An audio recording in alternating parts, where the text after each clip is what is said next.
جاتا ہے کہ سود دینے والا اور سود لینے والا دونوں جہنمی ہیں، اور سود کا جو دیتا ہے اس کی اللہ تعالیٰ کے ساتھ کھلی جنگ ہے، یعنی وہ اللہ کے ساتھ کھلی جنگ کا اعلان کرتا ہے۔ اسی وجہ سے اس کو ایک لعنت قرار دیا گیا ہے، کیونکہ بہت سارے ایسے گھر ہیں جو کہ سود کی وجہ سے تباہ و برباد ہو چکے۔ ایک خاتون کی ویڈیو میری آنکھوں سے گزری، نظروں سے گزری، ایک خاتون کی ویڈیو جس میں وہ رو رو کر بتا رہی ہے کہ کسی جولر کی شاپ ہے جس سے اس نے پیسے لیے اور وہ دگنے پیسے واپس لیتا ہے، جس کی وجہ سے اس خاتون نے اپنی زندگی کا خاتمہ کرنے کی بھی کوشش کی۔ وہ اس حد تک تنگ آ گئی تھی، جس کا کہنا ہے کہ 10 لاکھ لیا،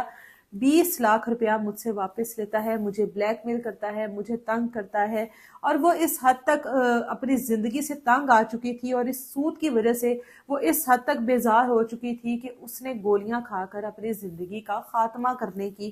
کوشش کی۔ اب وجہ کیا ہے کہ سود دینے والا بھی جہنمی اور لینے والا بھی، دونوں صورتوں میں اس کو اللہ کے ساتھ کھلی جنگ قرار دیا گیا ہے۔ اسی وجہ سے جو لوگ سود دیتے ہیں یا لیتے ہیں وہ اپنی زندگی میں کبھی بھی سکون کی نیند نہیں سو سکتے۔